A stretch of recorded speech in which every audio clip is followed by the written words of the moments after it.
本来大家都以为提帮宫王子轻轨站牵手女孩的事，就是一场凑个热闹的王室花边新闻，热度散了也就没人提了。可谁也没料到，泰国王室非但没压着捂着，反而接连2次亲自下场，放出泰英双语官方海报，明明白白给王子的恋爱站台。第一波海报刚刷遍全网没几天，第二波官宣紧跟着就来了，连王子当场说的原话都一字一句放了出来，完全是摆到台面上，任由大家讨论的架势。这下所有人都回过味了，这根本不是什么意外曝光的偶遇，从路人拍到牵手照的那一刻起，每一步都透着精心安排的痕迹。事情的起因大家都熟，8月6号曼谷 Phunchit 轻轨站，提帮宫一身休闲打扮，牵着个同龄女孩被路人撞见，面对围上来问好的粉丝，他没躲没藏，大大方方介绍对方是自己正在了解、正在追求的朋友，全程手没松开过，还一直帮女孩拿着外套，连女方弟弟都跟在身边，态度坦荡的完全不像个身份敏感的王位继承人。照片和视频传上网，当天就炸了锅。大家最感慨的都是同一件事，以前那个站在王室典礼上走神占错位，连丧仪流程都记不住的憨小子，怎么转眼就长成了会照顾人、有担当的大男孩。就在全网还在讨论王子开窍的时候，王室的第一波双语海报直接把热度推上了顶峰。熟悉泰国王室的人都知道，官方海报就是宫廷动向的晴雨表，什么态度什么安排，从来不明说，全靠海报递信号。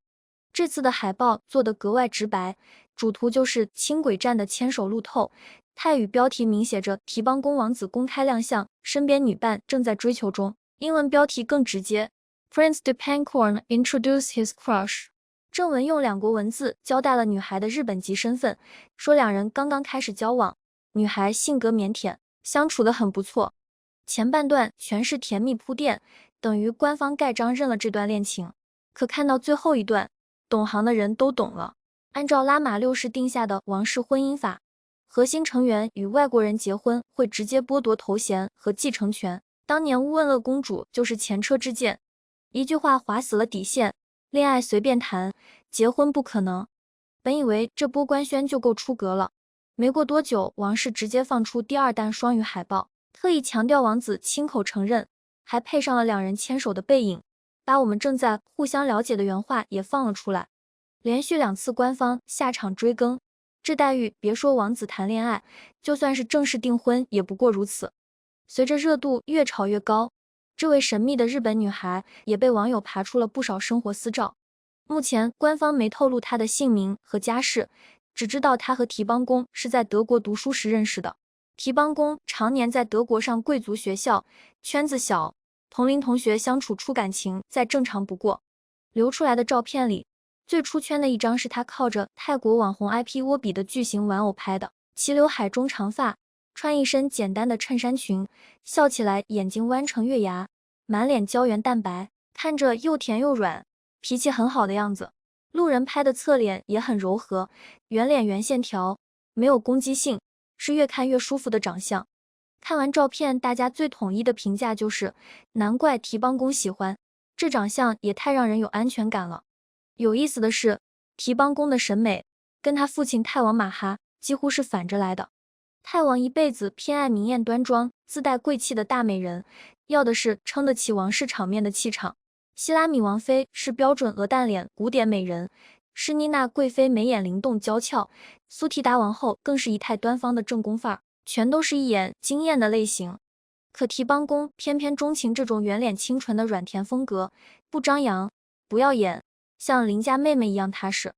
其实也不难理解，她从小在深宫里长大，见多了戴着面具的算计和体面，9岁就眼睁睁看着生母希拉米被废出宫，身边人来来去去，要么冲着她的身份，要么奉命照顾她。她见惯了利益交换，反而最稀罕不带任何目的的真心。这个日本女孩没有世家背景，没有权力野心，给她的就是最纯粹的校园感情，不掺家族利益，不沾王位算计。对从小缺爱的提帮宫来说，这份干净比什么都珍贵，所以她愿意放下王子架子，陪他坐轻轨逛街，愿意当着路人的面承认追求他，给足他安全感。但随着女孩的照片越流越多，一个细思极恐的细节被大家揪了出来。这个日本女孩，不管是脸型、眉眼、气质，甚至偏爱的发型风格，都跟一个人撞型撞得厉害。玉坤家族的大千金查普鲁小姐，就是那个全泰国心照不宣，默认最有可能成为未来王储妃的女孩。替身文学的说法一下就炸了全网。有人说提帮宫是照着准王妃的样子找女朋友，也有人说这根本就是王室的刻意安排，先用一段自由恋爱试水民意，等时机成熟再推出真正的正主。到底是少年心事撞了型，还是权谋布局下的替身？得先说说玉坤家族和查普鲁小姐的分量，你就明白这事没那么简单。玉坤家族在泰国说是第二王室一点都不夸张，祖上是拉玛五世的后代，正经王室旁支，百年根基盘根错节，军政、司法、枢密院到处都是他们的人，是泰国最顶级的外戚豪门。王室和玉坤家族的联姻是几代人的传统。老泰王普密蓬的王后施利吉是玉坤家的女儿，泰王马哈的原配宋沙瓦丽也是玉坤家的嫡女，刚去世的帕公主更是玉坤血脉最正统的继承人。过去几十年，玉坤家族一直是王室最稳的盟友，也是王室连接军方的核心纽带。今年6月帕公主一去世，这条最结实的纽带直接断了。玉坤家族在王室核心层没了自己人，急需新的代言人巩固地位。提帮宫根基浅，没母族撑腰，也急需强援稳住王位。两边需求对上，联姻就是最顺理成章的选择。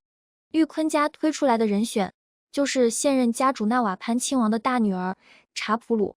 这位千金条件是真的挑不出毛病。2006年生，比提帮宫小1岁，年龄般配。在美国康奈尔大学读政治学，和帕公主是校友，学历亮眼，能力出众。小小年纪出席家族活动就谈吐稳重大方，泰媒都叫她小宋沙瓦丽，说她有当年原配王妃的风范。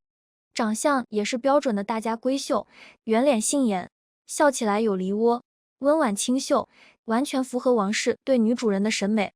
更关键的是她父亲纳瓦潘亲王的身份。目前泰国王室男性继承顺位里，提帮宫排第一，第二是泰王的堂哥尤加拉亲王，第三就是纳瓦潘。尤加拉亲王虽然被封了摄政王，能代行国王职权，威望很高，但他一辈子未婚无后，根本不可能继位。泰王重用他也是为了让他将来辅佐提帮宫。真正有实力、有背景，能对提帮宫形成威胁的，是排第三的纳瓦潘亲王。他执掌皇家安全部门，军方背景深，民众口碑好，家庭形象也正面，论资历论人脉，现在的提帮宫根本比不了。让提帮宫娶查普鲁，等于直接把最强的竞争对手变成了岳父和盟友。这步棋是一箭三雕，一是拉拢玉坤家族，补上帕公主去世后的政治缺口，把军方和贵族势力牢牢绑在提帮宫这边；二是安抚纳瓦潘亲王，将来他是国丈，权力只增不减，没必要再争王位；三是保证王室血统纯正，两人都是拉玛五世后代，亲上加亲，后代血脉没人能挑理，等于娶一个人，直接给王位上了双保险。这么划算的买卖，泰王心里算得清清楚楚。其实联姻的传闻提帮宫刚成年就有了，只是那时候帕公主还在，有姐姐撑着场面，提帮宫年纪也小，这事不急，一直没摆上台面。帕公主一走，这事立刻提上了日程。这大半年，纳瓦潘亲王频繁被泰王召见，核心公务出席率越来越高。7月底，泰王生日庆典，查普鲁作为玉坤家代表出席，官方照片特意给了他和提帮宫同框的特写。当时就有王室评论人说，这是在给民众打预防针。按王室传统，储君联姻前都会先慢慢铺垫同框，等时机成熟再官宣。按原本的剧本，再过2-3年，提帮宫和查普鲁都毕业回国，提帮宫正式册立王储，两人订婚结婚，一切水到渠成。可谁也没想到，提帮宫半路公开了和日本女孩的恋情，直接打乱了所有人的节奏。看到这儿，很多人会问，既然玉坤家千金是内定的，泰王为什么不拦着提帮宫，还任由他公开，甚至发海报造势？难道真是老来得子，疼得连祖宗规矩都不管了？有父亲心软的成分，但绝对不止这么简单。王室的每一步公开操作，背后都有明确的考量。在我看来，太王默许甚至推动这段恋情，至少有4重用意。第一，给提帮公刷好感，力接地气的人设。提帮公常年在德国读书，泰国普通民众对他太陌生，印象还停留在呆萌、反应慢、扶不起。怕公主在世时有人帮他攒口碑，现在姐姐不在了，他得自己走到民众面前。比起严肃的宗教公务、官方讲话，一场真诚甜蜜的恋爱最容易拉近距离。事实也证明，这波操作后，提帮公口碑直接翻盘，大家都觉得他温柔、绅士、有担当，比端着架子的王子亲民多了。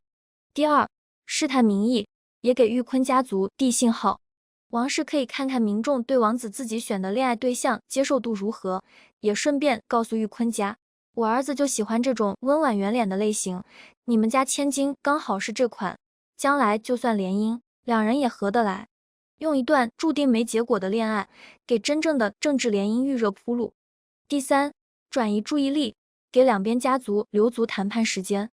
现在提帮公21岁，查普鲁20岁，一个在德国，一个在美国，都在读书，现在谈订婚太早了，与其让媒体天天猜来猜去，催着联姻，不如先放一段公开恋爱出来转移视线，等再过2-3年，两人都毕业回国，再顺理成章安排见面官宣，一切都水到渠成。这个日本女孩更像是提帮公青春里的一场过渡，一段注定要散场的温柔。第四，也是最核心的一点，泰王根本不担心失控。王室婚姻法摆在那儿，外国人进不了王室核心，这是百年铁律。提帮公再喜欢，也不可能娶她，只要不碰结婚这条红线，谈多少恋爱都伤不了根本。海报里特意强调结婚规则，就是明明白白划底线，泰王有恃无恐。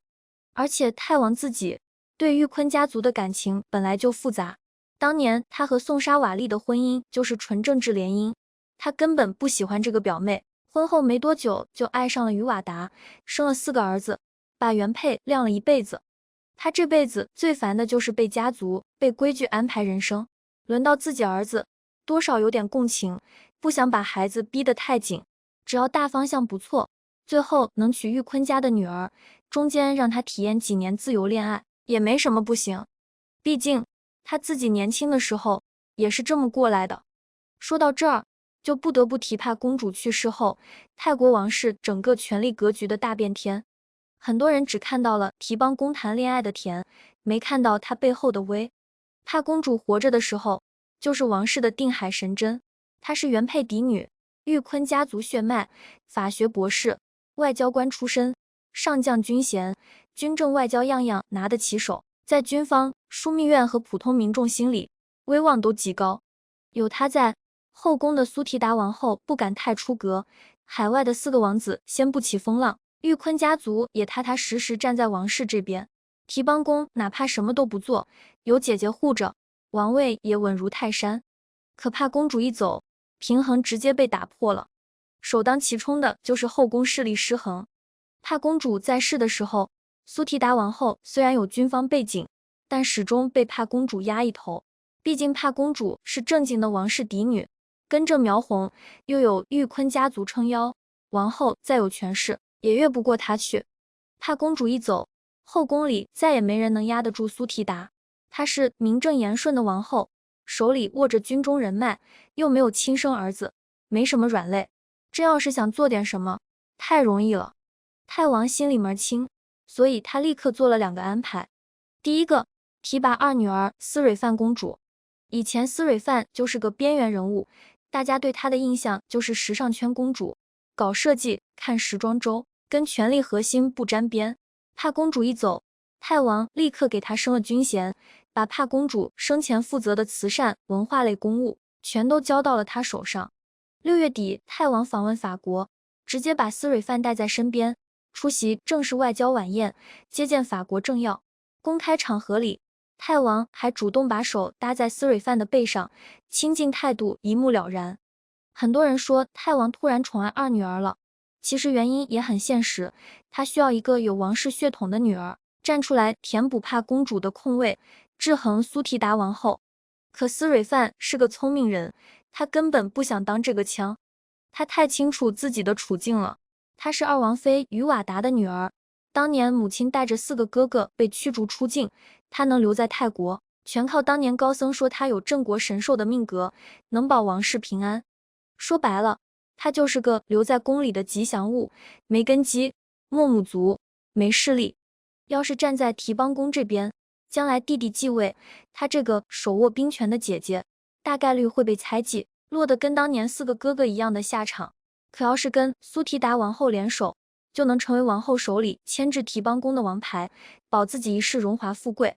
所以怕公主去世后，斯蕊范不但跟提邦宫抱团取暖，而且公开站队苏提达，出席公务跟王后站得很近，穿衣风格也往王后的端庄路线靠，摆明了就是选边站了。泰王的第2个安排就是重新启用施妮娜贵妃，让她贴身照顾提邦宫。施妮娜这些年起起落落，被废过，也被复宠过，在宫里没什么根基，也没有自己的孩子。她后半辈子唯一的指望就是提邦宫，只要提邦宫能顺利继位，她就是名正言顺的王太妃，后半辈子就有了依靠。所以她是全心全意站在提邦宫这边的，也是最尽心尽力辅佐她的人。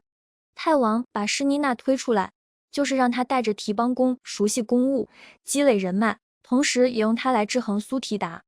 现在的后宫形成了一个微妙的3角困局。苏提达王后手握实权，斯蕊范公主站队王后，施妮娜贵妃想赌一把未来，全力扶持提邦宫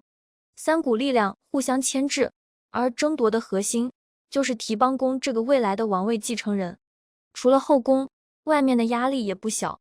海外那4个被驱逐的王子一直没死心，尤其是2王子瓦查拉颂，打着回国祭祖、做慈善的旗号，不停刷存在感，甚至不惜跟自己的美国妻子离婚，想符合王室继承规矩，回来争王位。虽然泰王一直没松口，连王室海报上都把他们标成叛逆，半分余地都没留，可谁也不敢保证将来会不会有变数。内有后宫博弈，外有流亡王子虎视眈眈，旁边还有玉坤家族这样的百年豪门虎视眈眈。提邦宫看似是板上钉钉的第1顺位继承人，实则4面楚歌，身边连个能真心托付的人都没有。这种情况下，联姻几乎是他唯一的出路。娶了玉坤家的女儿，就等于拉到了最强的外援，有了军方和贵族的支持，王位才能坐得稳。这不是他想不想的问题，是生在王室，他必须承担的责任。回头再看提邦宫这段轰轰烈烈的恋爱，反倒多了点唏嘘的味道。21岁，本该是最自由肆意的年纪，可他的人生从出生起就写好了剧本，走什么路，娶什么人，扛什么责任，早就被安排得明明白白。他不是不知道和日本女孩没有未来，也不是不懂联姻才是最正确的选择，可他还是大大方方牵起了女孩的手，给了她一场光明正大的恋爱，给了彼此一段不带算计的时光。有人说他任性不懂事，可生在帝王家，连真心喜欢一个人都要藏着掖着，那也太没意思了。他从小离开母亲，在异国他乡长大，见惯了宫里的虚伪和权衡，好不容易遇到一份干净的感情，哪怕知道走不到最后，也想认认真真爱一场。泰王大概也是懂这种心情的，他自己年轻的时候也反抗过，也爱过，也不甘心被安排，所以愿意给儿子几年任性的时间。只是甜蜜总有保质期，等提邦公完成学业，正式回国接手王室公务，他终究要戴上王冠，扛起属于自己的命运。到那时，他大概率会按剧本取玉坤家的查普鲁，门当户对，强强联合，做一个合格的王储。而那个陪他做过轻轨、逛过街、被他攥着外套的日本女孩，只会变成他青春里一段短暂的注脚，慢慢消失在公众视野里，就像宫里所有的身不由己一样，没人会再提起。其实生在帝王家，最奢侈的从来不是荣华富贵，是随心所欲的选择。诗灵通公主一生未婚，把自己献给了王室；乌汶乐公主为爱妻头衔，落得半生凄凉。怕公主相守10几年不敢公开，到死都没穿上婚纱。一代代人都在规矩和真心之间拉扯，最后大多都输给了王冠的重量。现在轮到提邦公了，至少在8月6号那天，在人来人往的曼谷轻轨站里，他牵着喜欢的人的手，笑着跟路人介绍自己的心意。那一刻，他不是王位继承人，不是谁的儿子，谁的弟弟，只是一个坠入爱河的普通少年。而这份坦坦荡荡、不用权衡的喜欢，就是深宫里最难得的甜。往后的路还长，规矩还在，博弈还在，但至少这一刻的真诚是真的。